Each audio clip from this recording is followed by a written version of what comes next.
السلام علیکم ورحمۃ اللہ وبرکاتہ۔ آج ہم امت مسلمہ کی بگڑی ہوئی شکل اور صورت کا ذمہ دار کون، اس کا ہم تھوڑا جائزہ لیں گے، سمجھنے کی کوشش کریں گے اصلاح کے پہلو سے، تاکہ ہم کچھ اس میں ہمارا یوگدان دے سکیں، کچھ اصلاح کا پہلو آ جائے سامنے۔ جیسا اللہ کے رسول صلی اللہ علیہ وسلم نے قرآن کے علاوہ کوئی کتاب لکھا کے نہیں گئے، بڑی قابل شخصیت، کئی کتابیں لکھ سکتے تھے۔ آپ صلی اللہ علیہ وسلم کیسا چلتے تھے، کیسے فیصلے کیے، وہ سارا موجود تھا۔ صحابہ رضی اللہ تعالیٰ اجمعین بیان بھی کرتے تھے۔ اللہ کے رسول صلی اللہ علیہ وسلم نے بیان کرنے سے کبھی منع نہیں کیا، لیکن کسی کو بھی یا خود آپ صلی اللہ علیہ وسلم کی حیاتی زندگی میں قرآن کے علاوہ کوئی کتاب آپ صلی اللہ علیہ وسلم نے نہیں لکھی، نہ کسی کی لکھے ہوئے کو مانیتا دی یہ چیز۔ لیکن بعد میں حدیث لکھے گئی، خیر لکھے گئی، ہم یہ سمجھیں گے کہ آپ صلی اللہ علیہ وسلم کے وقت میں جو تھی صحابہ رضی اللہ اجمعین کی یادداشت بہت یہ تھی، اور کوئی ضروری بھی نہیں تھا کہ حدیثیں لکھے جائے قرآن کے علاوہ۔ اب جب لکھے گئی تو کیا ہوا پھر؟ لکھنا ایک الگ بات ہے کہ بھائی لکھ لی گئی ٹھیک ہے، لیکن اس کے ساتھ میں ایک چیز بگاڑ کی صورت جوڑ دی گئی۔ چلو بھائی یادداشت یاد رکھنے کے لیے لکھ لی گئی، لیکن بگاڑ کی صورت کیا ہوئی اس میں کہ قرآن سے حدیث کو سمجھنا چاہیے تھا۔ دراصل ہونا یہ چاہیے تھا کہ ہم قرآن سے حدیث کو سمجھیں، بنیادی اصول، بنیادی بات قرآن میں موجود ہوتی، اس سے ہم حدیث کو سمجھیں۔ لیکن ہوا کیا؟ حدیث سے قرآن کو سمجھا گیا۔ یہ بات، یہ چیز ہمارے دل و دماغ میں پیوست کر دی گئی، ہمارے ذہنوں میں، کہ ہم حدیث کے بغیر قرآن کو سمجھ ہی نہیں سکتے، جبکہ جو آیت نازل ہوئی اس وقت میں وہ آیت موجود ہے، بارہا پڑھتے ہیں، ہم اس کا مطالعہ بھی کرتے ہیں کہ ہم نے اللہ نے قرآن کو سمجھنے کے لیے، نصیحت کے لیے آسان کر دیا۔ تو ہے کوئی نصیحت حاصل کرنے والا، ہے کوئی سمجھنے والا؟ اس وقت میں آپ صلی اللہ علیہ وسلم نے اگر یہ ہوتا کہ حدیث کے بغیر سمجھے نہیں جاتا قرآن، تو وہ کتاب بھی ساتھ میں پیرالل لکھتے تھے خود کی، جو حدیثیں لکھے گئی، جو موجود تھی وہی چیز آپ صلی اللہ علیہ وسلم بھی اس کی شروعات کر دیتے کہ بھائی آگے چل کے تکلیف جائیں گی تو یہ میں ابھی سے لکھنا شروع کر دیتا کہ اس کے بغیر تو قرآن سمجھنا مشکل ہی ہو جائے گا، وہ چیز کو بھی سمجھنا چاہیے۔ تو ہونا یہ چاہیے کہ ہم قرآن سے حدیث کو سمجھیں۔ یہ ایک بگاڑ کی صورت آئی کہ ہم حدیث سے قرآن کو سمجھنے کی کوشش کرتے یا سمجھتے، پھر کوئی آیت سے اگر کوئی حدیث ٹکراتی ہے تو اس وقت میں پش و پیش میں پڑ جاتے ہیں ہم کہ ارے آیت سے تو ٹکراتی، تو پھر یہ حدیث کو ہم ریجیکٹ کریں گے، وہاں دو بار ہو جاتا ہم کو، ارے ہم تو منکر حدیث ہو جائیں گے۔ اب نہ آیت کو ریجیکٹ کر سکتے نہ حدیث کو، کنفیوز ہو کے رہ جاتا ذہن ہمارا، آیت کو تو کر ہی نہیں سکتے، یہ آیت ریجیکٹ تو ہو نہیں سکتی، تو ہم آیت کو نظر انداز کر دیتے، مقصد کو فوت کر کے آیت پر غور و تدبر کرنا چھوڑ دیتے، گویا کہ ہم کو یہ لگتا کہ وہ آیت ہمارے سمجھ میں نہیں آتی، وہ علماؤں کے سمجھنے کی چیز ہے۔ آیت پر کو ہم نظر انداز کر دیتے کہ ہم اس کو سمجھ نہیں پا رہے ہیں، لیکن حدیث ہمارے سمجھ میں بالکل آ رہی ہے، یہ حدیث کا مفہوم، یہ حدیث اس طرح گائیڈ لائن کر رہی، تو گویا ہم اس کے مطابق ہمارے عقیدہ رکھیں گے اور اس کو عملی جامہ پہنائیں گے، یہ چیز۔ جبکہ قرآن بھی عربی میں، حدیث بھی عربی میں تھی، اس کے ٹرانسلیشن کیے گئے عربی سے، حدیث کے جو بعد میں لکھے گئی عربی میں لکھے گی پہلے، پھر ٹرانسلیشن ہوئی اس کے ترجمانے، تو حدیث کی ترجمانی کر دی گئی، وہ آتی ہم تک کے، لیکن قرآن کی ترجمانی کے لیے کئی سال بعد، حدیث کے ترجمہ کرنے کے بعد میں کئی برسوں بعد قرآن کے ترجمے ہوئے، جب ایک عالم صاحب نے نام بول رہا ہوں میں، ترجمہ کیے، 2-3 نام ایسے آتے. تو قرآن کا پہلا ٹرانسلیشن ترجمانی کی گئی، ترجمہ تو پرشین میں کیا گیا، فارسی میں. ان کے پیچھے پڑ گئے لوگ، وقت کے بادشاہ بھاگے لوگ، دوڑے ان کے پیچھے، جنگلوں بھاگنا پڑا ان کو. یہ بھی ہوا. ایک عالم صاحب کا تو یہ جنہوں نے ترجمہ کیے تھے، تو ان کو وقت کے بادشاہ نے یہ بھی آتا کہ وہ مسجد میں کھمبے سے باندھ دیا اور لوگ ان کو ایذا دیتے تھے. یہ بھی ہوا. تو بعد میں جیسا وقت کی ضرورت کو لوگ سمجھے، اور آج ہمارے سامنے موجود ہے 19 زبانوں میں قرآن کی ترجمانی. اور جہاں تک کہ میرا یہ ہے کہ میرے بچپن میں بھی اتنی ترجمانی نہیں تھی، اس وقت میں بھی لوگ ترجمہ کرنے کو تھوڑے یہ کرتے تھے، لیکن کی علماء نے ترجمانی اس وقت میں بھی کی، قرآن کی خاص طور پہ. بعد میں کرنے کے بعد میں بھی لوگ اس کو ایکسیپٹ کرنے کو تیار نہیں تھے اس وقت. یہ تک کہ معاملہ چلا. پھر ایک اور بگاڑ کی صورت آئی کہ ایک تو یہ کہ ہم حدیث سے قرآن کو سمجھیں گے، جبکہ ہونا یہ چاہیے کہ ہم قرآن سے حدیث کو سمجھیں. پھر جب ترقی کی ہم نے، بڑے پڑھے لکھے ہم پڑھے، تو پڑھنے کے بعد میں پھر ترقی، بھائی مسلمانوں نے بھی ترقی کیا، تو اس میں ایک جو شامل ہوا. ایک تو پہلے بگاڑ کہ ہم نے عربی کو اپنی مدر ٹنگ نہیں بنایا، اس پر بھی میرا ایک لیکچر ہے. اردو کو بنا لیے، یہ بگاڑ کی صورت ہے. پھر اس کے لیے اردو کے لیے مرنے مٹنے کو تیار، کہ ایسی اردو جس نے شاعری سکھائی، عشق اور عاشقی اس میں زیادہ اردو میں، اور اس کی محفلیں بھری جاتی تھی. جبکہ قرآن میں آیت موجود ہے کہ ہم نے ہمارے نبی کو شاعری نہیں سکھائی، نہ شاعری ہمارے نبی کو زیب دیتی ہے. کیونکہ شاعری میں کیا ہوتا ہے؟ پوری بازی. معشوق کے لیے عاشق آسمان کے تارے لے کر آتا، تارے توڑ کے آ جاتا، ایسے کپا شپی ہوتی اس میں. تو وہ چیز ہم کو اردو سے لگا اور عربی کو ختم کر دیا گیا. ختم تو نہیں ہوئی، یعنی ایک سیکنڈ لینگویج بنا دیا گیا اس کو، جبکہ فرسٹ لینگویج ہونا تھا مدر ٹنگ ہماری. پھر جب ہم نے ترقی کی ہے اس بنیاد پر، تو یہ معاملہ ہوا کہ سائنس اپنا ایک شروع سے کرتا تھا. تو پھر ہم نے کیا کیا؟ قرآن کو سائنس کے ذریعے سمجھنا شروع کیا. کہ قرآن سمجھیں گے تو آج بھی کچھ لوگوں کے ذہن میں ہے کہ کوئی آیت آتی، ہاں اس میں ہے نا، سائنس میں ایسا ہے نا، تو پھر وہ قرآن کی آیت سمجھ میں آتی. سائنس میں ہے تو سمجھ میں آتی کہ ایسا ہے نا، ایسی ایجاد ہے نا، ہاں برابر ہے. پھر بڑے 1400 سال پہلے آپ صلی اللہ علیہ وسلم نے قرآن میں بتا دی، آپ صلی اللہ علیہ وسلم نے بتا دی، اللہ نے پیش کر دیا کئی سال پہلے. یہ تو آج ایجاد کر رہی ہے. مطلب اس کا زیادہ عقیدہ سائنس میں رہتا ہے. سائنس میں ہے تو میں قرآن کی بات کو مانتا، جبکہ سائنس کے نظریے بدلتے رہتے. جیسے ڈاروین نے ایک نظریہ پیش کیا کہ انسان پہلے بندر تھا، لوگوں نے مانے کہ ہاں بندر تھا. بعد میں وہ ڈاروین کا نظریہ کینسل بھی ہوا، رد بھی ہوا، کہ انسان بندر نہیں تھا، اگر ہوتا تو مینڈک ہوتا، کیونکہ انسان کی جسمانی ساخت جو ہے، بناوٹ مینڈک سے ملتی جلتی ہے. اس لیے تو آپریشن کرائے جاتے ہیں نا مینڈک سے. انسان کا کیسا آپریشن کرنا، اس کے پارٹ، جسمانی پارٹ دکھائے جاتے ہیں ڈاکٹروں کو. تو ہوتا تو مینڈک ہوتا، ایسا کر کے اس کا نظریہ ریجیکٹ ہوا. کچھ لوگوں نے اس کو قبول بھی کیا، کچھ لوگوں نے نہیں بھی. تو سائنس کے نظریے بدلتے رہتے. اگر کوئی سائنس کے مطابق اس نظریے کے تحت اگر ایمان لاتا ہے، اب پھر وہ سائنس کا نظریہ بدل گیا تو وہ تو ایمان سے پھر جائے گا. ارے بھائی اس نظریے کے حساب سے لایا تھا میں نے، کہہ رہے یہ سائنس میں ہے، ایسا تو قرآن میں ہے. اب یہ تو سائنس نے یہ نظریہ پیش کیا کہ ایسا تو نہیں ہے، تو پھر وہ بولے گا اس وجہ سے لایا تھا میں نے اس نظریے کے تحت، تو نظریہ بدل گیا تو میرا ایمان بھی بدل جائے گا. تو کیا ایسا ہو جائے گا؟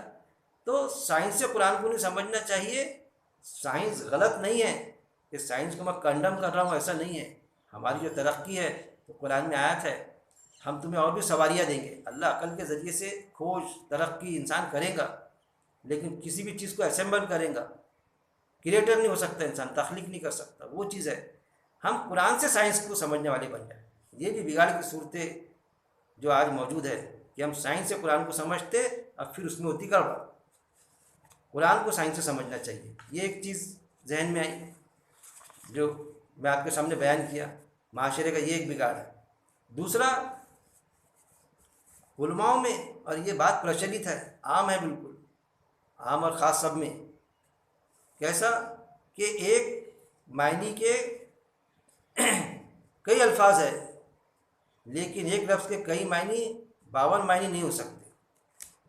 یہ اصل میں سچائی ہے، لیکن اس طرح سے نہیں ہے. قرآن میں ہم کو بتلایا جاتا کہ بھائی ہم اگر کوئی لفظ پر اٹک جائے کہ بھائی اس کی میننگ کیا ہے اس ورڈ کے عربی میں، تو پھر ہم بتائیں کہ اس کے یہ میننگ ہے. نہیں، وہ ایک عربی میں ایک لفظ کے کئی معنی ہوتے ہیں، 52 معنی ہوتے ہیں. ارے بھائی کیسا؟ ذہن سے ہٹ کے بات. ایک معنی میننگ کے کئی الفاظ ہو سکتے، ایک معنی ہے تو اس کے کئی الفاظ ہو سکتے. جیسے عقیل، تو اس کے لیے معنی ہے عقیل. عقیل کے لیے ایک لفظ اور عقل مند بھی استعمال ہو سکتا، دانا بھی استعمال ہو سکتا، دانش مند بھی استعمال ہوتا. یعنی ایک معنی کے کئی الفاظ ہو سکتے، لیکن ایک لفظ کے کئی معنی نہیں ہو سکتے. یہ لفظ ایک اور اس کے کئی معنی ہو جائیں گے، کہیں پر کچھ کہیں پر کچھ. کسی زبان میں بھی ایسا نہیں ہو سکتا.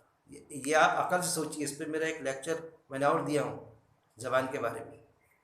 اگر ایک لفظ کے کئی معنی ہو گئے کسی بھی زبان میں، تو پھر وہ تو زبان اس کا وجود ہی کھو بیٹھے گی. ایک لفظ ہے، ایک ورڈ ہے، اس کے کئی معنی ہیں، پھر یہاں تک کہ 52 معنی ہے. تو ہر انسان اپنے اپنے حساب کا، اپنے اپنے انٹرسٹ کا معنی نکالے گا. اس پہ ایک لفظ رہے گا، اس کے معنی ہوں گے. اس لفظ کے معنی رحم کرنا. اب کوئی سینٹینس آیا رحم کرنا، تو اس کے معنی نکالا اس نے رحم کرنا. پھر کسی نے بتایا نہیں اس کے معنی رحم نہیں ہوتے، اس کے معنی ہوتے کہ ظلم کرنا، تو اس نے نکالا میں ظلم کروں گا. اس کے معنی ہوتے ظلم کرنا. اس نے میرے کو ظلم کرنے کا آدیش دیا، حکم دیا، ایسا ہو جائے گا. اس کے معنی ہوتے کہ رحم کے معنی اس کو بیٹا بنا دینا، اس کو چاہنا. تشریح میں ساری چیزیں آئیں گی، لیکن کسی لفظ کے ایک سے دو معنی بھی نہیں ہو سکتے. اس لفظ کے پرٹیکولر وہی معنی رہیں گے. ہاں تشریح میں لیں گے کہ وہ لفظ جہاں جہاں استعمال ہوں گا اس حساب سے اس کی جو ہے اس کا کلیریفیکیشن، اس کی کلیئرٹی آئے گی. کہ کسی نے رحم کیا تو ماں نے اپنے بچے پر رحم کی، تو رحم کے معنی بچہ تھوڑی ہو جائے گا، رحم کے معنی ماں تھوڑی ہو جائے گا. کسی بادشاہ نے اپنی رعایا پر رحم کرا تو رحم کے معنی کیا رعایا ہو جائے گا یا بادشاہ ہو جائے گا. کسی ظالم نے کسی پر رحم کرا کہ ایک ظالم شخص تھا، اس نے ایک پرٹیکولر کسی شخص پر رحم کر دیا، تو نہیں، اب وہ رحم کے معنی ظالم ہو گیا، کیونکہ ظالم نے رحم کرا نا تو وہ ظالم ہوگا. اس کی میننگ ایسا ہو جائے گا. وہ ظالم ہی تھا، اس میں رحم کا انس آیا، اس نے رحم کیا کسی پہ، رحم کے معنی اسی جگہ رہیں گے. اللہ رحم کرتا تو کسی نے رحم کرا تو ارے وہ اس کی میننگ رحم کی اب اللہ ہو گئے. اس نے رحم کرا نا نعوذ باللہ تو وہ اللہ ہو گیا، اس کی میننگ ہو گئی نا رحم کے معنی اللہ ہو گیا. ایسا ہوگا؟ یہ اس طرح سے ہم کو بتلا کے ہم کو یہ تو چیز ایسی ہے کہ بالکل پرچلت ہے. زیادہ تر لوگ اس کو مانتے ہیں کہ بھائی عربی میں ایک لفظ کے کئی معنی ہوتے ہیں. اور جب ایک لفظ کے کئی معنی ہوتے تو پھر اس میں کئی طرح سے جو آیت ہے قرآن کی، اللہ جو مقصد بیان کرنا چاہتا ہے، آیت کی جو اسپرٹ ہوتی وہ اسپرٹ سے نکال دیا جاتا ہے. اس کو وہ آیت کی اسپرٹ ختم ہو جاتی. وہ آیت جو تقاضا کرتی وہ تقاضے سے ہم محروم ہو جاتے. کیونکہ جیسا کوئی ہم کو بتا دیتا کہ اس کی یہ میننگ ہے کر کے، کوئی بھی عالم صاحب یا کوئی بھی شخص، تو ہم بس اس میں گھسے چلے جاتے کہ بھائی انہوں نے بتایا اس کی میننگ یہ ہے. اور اس کا سمجھانے کا انداز رہتا اتنا موثر رہتا، ایسا ہوتا کہ ہم بالکل اس میں گربیدہ ہو جاتے کہ اتنے بڑے عالم، اتنی بڑی شخصیت، اور وہ اپنے حساب سے اپنے انٹرسٹ کی چیز بتا کے چلتا پھرتا نظر آتا، اور وہ آیت کی جو اسپرٹ رہتی وہ ختم ہو جاتی.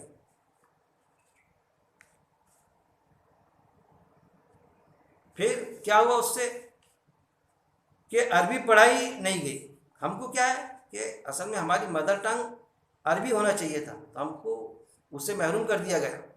موجودہ جو اس وقت کے لوگ تھے ہمارے پاس اصل میں عربی کے بدلے ہمارے کو ہاتھ میں اردو دے دی گئی، اور اردو کے ذریعے سے ہم کو عشق عاشقی، شاعری اور دوسری چیز میں ملوث کر دیا گیا.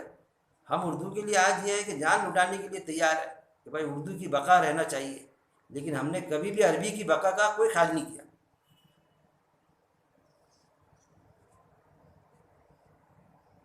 پھر اس طرح سے ہوا کہ ہم کو عربی تو پڑھائی نہیں گئی، لیکن ترا اس پر یہ ہے کہ بغیر عربی زبان کے ہم قرآن سمجھ ہی نہیں سکتے۔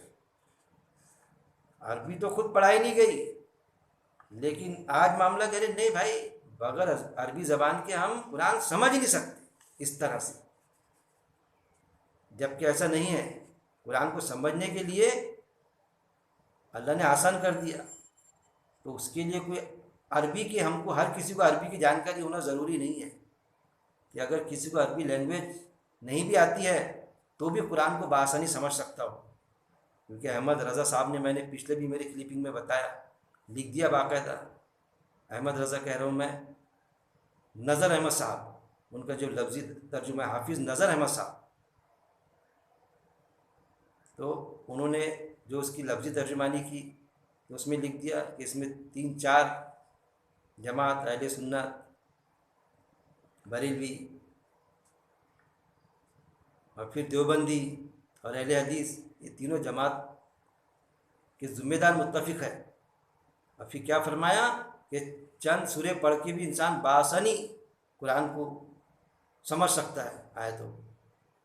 ضروری نہیں کہ ہم عربی سیکھ جائیں، اب وہاں پر کوئی عربی بغیر سیکھا ہوا رہا اور قرآن کی آیت کی اسکرپٹ کو سمجھ لیا تو ایسا نہیں کہ اللہ اس کو یہ کہیں گا کہ ہاں تیرے سارے نیک عمل ہیں، لیکن چلو پوچھو ایک سوال یہ بھی ہوگا، جیسا قبر میں کوئی سوال بتاتے تو وہاں کوئی ایک سوال یہ بھی کرے گا، پہلے اس کو دیکھو سب نیک عمل ہے اس کے سارے، اس کو عربی آتی کہ نہیں، پتہ چلا اس کو تو عربی نہیں آتی تھی، چلو ڈالو اس کو دوزخ میں۔ ارے کیوں ڈالو بھائی، اس کو عربی نہیں آتی تھی، یہ آخری امت تھی نا، امت وسط، تو اس کو عربی آنا بہت ضروری تھا، عربی نہیں آتی تھی تو دوزخ میں جائے گا۔ ہاں عربی آنا چاہیے، ضروری بھی ہے، لیکن اس کو ہم وہاں سے نہ، اس تک کے نہ جوڑ دیں کہ عربی آئیں گی تبھی جنت میں جائے گا۔ باقی جن لوگوں کو عربی آتی ان کے مادھیم سے ہم قرآن کو سمجھیں اور ہمارا جنت کا سامان کریں ہم وہ چیز۔ پھر کیا ہوا، ایک اور چیز ہوئی، اندھی تقلید، بزرگوں کی پیروی۔ اندھی تقلید میں ملوث ہوئے ہم خود اپنے تئیں کہ بھائی بزرگ جیسا کرتے تھے ویسی ہمارے بزرگ غلط ہو سکتے کیا؟ اندھی تقلید کو فلانی معتبر شخصیت غلط ہو سکتی کیا؟ ارے بھائی اس کی بات قرآن کی آیت سے ٹکرا رہی ہے، قرآن کی آیت کچھ اور تقاضا کرتی، تیرے بزرگ کچھ اور فرما رہے۔ ارے وہ تو بہت بڑے عالم صاحب تھے، آیت سے ٹکرا رہی بات، تو یہ بزرگوں کی اندھی تقلید۔ تو قرآن نے اندھی تقلید سے بھی منع کیا، اب بزرگوں کی غلط بات پر تقلید سے منع کیا۔ آیت ہے کیا تم تمہارے بزرگوں کی پیروی کرو گے، وہ غلط پر ہے تب بھی، بہت ساری چیز۔ تو اس سے ہم کو بہت یہ لگتا ہے کہ ہم کیسا چھوڑ دیں بزرگوں کی پیروی، کیونکہ ہم نے وہ آیت کو سمجھ لیے، اس آیت پر عمل کرنا شروع کر دیے کہ ہاں یہ آیت اسی طرح کے تقاضا کر رہی، تو پھر ہمارے بزرگ تو وہ آیت کے خلاف کام کر کے گئے، تو وہ تو گئے نا پھر دوزخ میں۔ یہ پرابلم کریٹ ہو جاتا نا کہ میرے دادا یا میرے والد تو گئے نا پھر دوزخ میں، مطلب اس آیت کا یہ مطلب ہو جاتا نا کہ میں نے یہ آیت کو سمجھ لیا کہ ایسی ہے یہ، وہ تو اس کے برخلاف عمل کر کے گئے۔ تو وہ نہیں دیکھنا ہے میرے بھائی، ہو سکتا اللہ نے ان کو مرنے کے پہلے، ہم کو بھی نہیں معلوم، اللہ کے ان کے درمیان کا معاملہ، بات سمجھ میں آ گئی ہوں گی، توبہ کر دی ہوں گی۔ اس طرح سے ہم بی پازیٹیو سوچ سکتے بھائی، بس اس سے زیادہ نہیں، کم سے کم ایسا سوچ لیں ہم ہمارے دلی اطمینان کو۔ وہ تو اللہ ہی بہتر جانتا، اگر نہیں کی ہوں گی تو وہ تو پھنسیں گے، لیکن وہ پھنس گئے اگر تو ان کی وجہ سے کہ تو پھنستا بھائی، یہ سوال پیدا ہوگا نا کہ بس ایسی تو پھنستا پھر بعد میں تیرا بیٹا پھنستا، بس پھنستے پھنستے چلے جاؤ، بس ایسی بھول بھلیا، ایسا دلدل کہ دلدل میں بس سماتے چلے جاؤ پیڑھی در پیڑھی۔ اس دلدل سے ہم کو نکلنا پڑے، بزرگوں کی پیروی سے، اندھی تقلید سے۔ پھر اس کے بعد میں ایک اور چیز آتی، علماء کا اجماع۔ کوئی ایک بات ہوتی اور پھر علماء کا اجماع رہتا کہ بھائی اس بات پر ہاں ایسا ہے، یہ ہمارے سمجھ میں نہیں آتا، کیسا کیا کرنا، آیت کچھ بتاتی، آیت کی اسپیڈ کچھ اور بتاتی، ارے نہیں بھائی آپ اس پر کچھ سوچو مت، اپنا کام سوچنا نہیں، وہ علماء دیکھیں گے۔ اس پر علماء کا اجماع ہے۔ کون سے علماء کا اجماع ہے؟ دکھتی ہے منظر عام پر ہم کو کئی اجتماعیت دکھتی، کئی اجتماعیت ہے، کئی جماعتیں ہیں ایسے کہ جو آپس میں ایک دوسرے کو کافر بولنے پر تلے ہوئے، فتوے دے چکے، پھر بھی ایک پلیٹ فارم پر بیٹھے۔ چلو بھائی بیٹھے، اچھی بات ہے، ایک پلیٹ فارم پر ہم اس پر تو متفق ہو جائے جو ہمیں تمہیں یکساں ہیں، جو یہود و نصارہ سے کہا گیا تھا کہ بھائی ایک اللہ کو مانیں، ہم اس بات پر متفق ہو جائے، چلو اس کے تحت بیٹھے. اب پھر کسی ایسی بات کا اجماع کر لیے کہ جو قرآن کی آیت سے ٹکرا جاتی بات، اور اس میں ان کے اجماع دکھائی دیتے ہم کو، تو ہم اجماع کو ترجیح دیں گے یا پھر اس آیت کی پرٹیکولر اس کی اسپرٹ کو، وہ آیت کیا تقاضا کرتی اس کو ترجیح دیں گے ہم. تو ہم ترجیح دیتے کہ اتنے سارے علماء غلط تھوڑی ہو سکتے. یعنی ایسے لوگ جو ایک دوسرے کو کافر بولتے وہ ایک پلیٹ فارم پہ جمع ہوئے، ایک دوسرے کو ڈائس پر ایسے ایسے الفاظوں سے نوازتے، وہ ایک پلیٹ فارم پہ جمع ہوتے، کسی بات پر اجماع کرتے، اور پھر ہم کو وہ ماننے لگاتے کہ ہمارے سب کی اجماع ہے، یہ بات آپ مان لو. جیسے طلاق کے مسئلے میں آئے، جو ایک بیک وقت 3 طلاق ہو جاتی ہے، قرآن اگر ہم پڑھے تو اس سے پتہ چلتا کہ 10 بار بولو کہ 100 بار بھی بولو، 3 طلاق بولے تو نہیں ہوتی.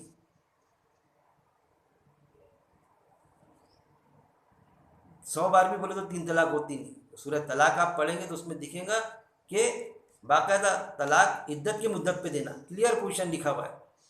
عدت کی مدت جو ہے، وہ پرسکرائب جو پیریڈ ہے وہ ضروری ہے، اور اس پیریڈ کے اندر وہ اس کی بیوی وہ نقاب پہن کے یا بغیر پہن کے گھر کے باہر نہیں نکلنا، وہاں رہنے کو ہونا، اس نے اس کے عدت کی مدت میں ساتھ گزارا ہونا اس کا، تاکہ وہ اس کو لبھائے، سنگار کے ساتھ میں رہے. وہ ساری ترتیب ہے اس میں باقاعدہ. اب یہ ہو گئی کر کے نکل جاتی، ہو گئی کر کے اس طرح سے بتایا جاتا. پھر اس میں ایک جماعت ایسی بھی ہے کہ جو یہ سمجھتی کہ بھائی نہیں ہوتی کر کے، اہل حدیث. لیکن جب اس پر بات چلی کہ وہ الگ بات ہے کس نے بات کو اٹھایا، حکومت کی طرف سے اٹھی، کیوں اٹھی، ان کے اپنے مقصد تھے اس میں کہ مسلمانوں میں جو بھی ہم سوچے اختلاف ڈال دے، لیکن بات مدعے کی یہ کون بات پیش کر رہا وہ نہیں. ایک اللہ ہے، چاہے ایمان والا کہے یا میرا دشمن کہے یا پھر میرے مخالف والا کہے یا کوئی مخالف حکومت کہے یا اسلامی حکومت کہے، کوئی بھی کہے، دشمن کیوں نہیں کہے، ہم کو اس کو ماننا پڑے گا. نہیں دشمن ہے تو میں ایک اللہ کو نہیں مانتا، ہمارے مخالف ہے اس لیے ہم کو نہیں مانتا. اس کا مقصد یہ ہے کہ ہم کو آپس میں لڑانا، اس لیے نہیں. ارے ہم آپس میں نہیں لڑیں گے، لیکن ایک اللہ اس کو تو ماننا پڑے گا کہ ہاں صحیح بات ہے. اس میں یہ ہوا ساروں کے اجماع، جو جماعت اہل حدیث اس میں بھی تھی کہ نہیں ہوتی تو وہ بھی ساتھ ہو لی، یہ بھی چیزیں چلی. تو کہنے کا مطلب یہ علماء کا اجماع کسی بات پر ہو جانا اس بات کی دلیل نہیں ہے کہ وہ بات بالکل سچ ہوگی. کیونکہ ہوتا نا کہ کوئی عالم ہی بتاتے کہ علماء حق علماء سو بھی ہے، یہ بھی چیز مانیں گے ہم، حق بھی ہے سو بھی ہے، قرآن میں بھی موجود ہے، وہ بھی تسلیم کرتے. اب حق اور سو کون ہے تو یہ طے کون کرے گا، وہ پرابلم ہوتا کہ طے بھی عالم ہی کر لیتے کون حق ہے کون سو ہے کر کے. یہ سب سے بڑا پرابلم ہے. جیسا ہوتا نا کہ ٹخنوں کے نیچے پاجامہ مت رکھو، تو صحیح بات ہے، ٹخنوں کے نیچے پاجامہ رکھنا، کپڑا رکھنا تکبر کی نشانی ہے. تو ٹخنا کون طے کرے گا؟ ٹخنا وہ عالم صاحب طے کریں گے، مولوی صاحب طے کریں گے. ٹخنا کرے گا ڈاکٹر طے. کون سا ڈاکٹر؟ کڈنی کا ڈاکٹر طے کرے گا یا ہارٹ اسپیشلسٹ کرے گا؟ ارے بھائی ہڈی کا ڈاکٹر طے کرے گا کہ ٹخنا کہاں سے شروع ہوتا، پیر کا کہاں ختم ہوتا، وہ طے کریں گے. اس سے پوچھیں گے ہم. نہیں ٹخنا بھی عالم صاحب طے کر لیں گے کہ ٹخنا یہاں تک کے رہتا. تو پھر وہ جب وہ طے کرتے تو پھر وہ ہوتی گڑبڑ، پھر پنڈیوں تک کے پاجامہ جاتا پھر، اور اس کو انسان سمجھتا ہے کہ یہ تقویٰ ہے کر کے. دیکھو ہم کتنے ٹخنوں کے اوپر رکھ رہے ہیں، ہم تکبر والے نہیں ہیں. دیکھو ہم تکبر والے نہیں ہیں، تو اس میں ایک تکبر نہیں ہے، میں تکبر ہوتا. ایک ہوتا x plus x is equal to 2x، ایک ہوتا ایکس اسکوائر، ایکس کی قوت 2، یعنی 8 جمع 8 16، اور 8 کی قوت 2 ہے تو 8 8 64. تو 8 جمع 8 16 سے بچنے کے لیے 8 8 64 پہ گھس جاتے ہو. بات کو سمجھیے، 8 8 64 پہ گھس جاتے. ایس کی قوت 2، 8 کی قوت 2، پلس سے ڈرنے کے لیے ایسا ملوث ہو جاتے کہ بس پھر وہ پنڈیا تک کے پاجامہ جاتا. اس کو سمجھتے کہ دیکھو ہم کتنے ٹخنوں کے اوپر ہیں.